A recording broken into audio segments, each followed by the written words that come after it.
Here I am back to the audio taping again. We'll see how this goes. Have a nice picture that my son drew for Valentine's Day here. So at any rate, when I was listening to the webinar on language, they talked about translanguaging and having to be able to use the language that is appropriate at the time, and it made me think of my cousin's son when he was younger, and he was just like 2 years old maybe, and his father was Italian from a small village in Italy where they had lived, and his mom was English speaking, and I said his father was Italian, he was also Italian speaking, and they ran a restaurant in Germany.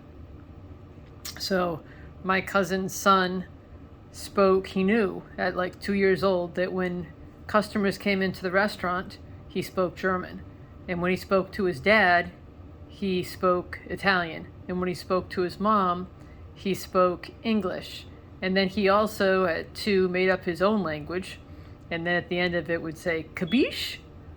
Do you understand? In Italian.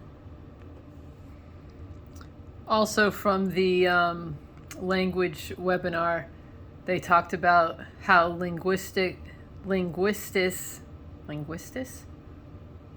it must mean my typo, linguistic repertoire, that it encompasses your language identity, and it's probably not just English, because even when you hear others speak, it's part of your linguistic repertoire and identity.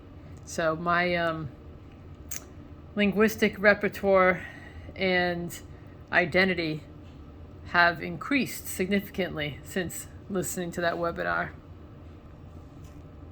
They also pointed out that language plays a huge part in what makes us us. So language equity is really important. And when I think about that, that's certainly true. I mean, our language is how we communicate. That's huge.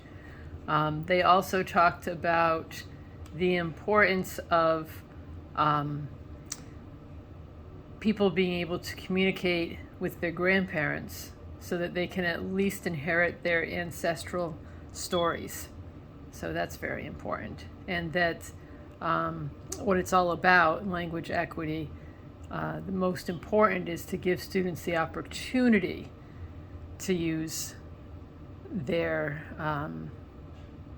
first language. And that's what it's all about.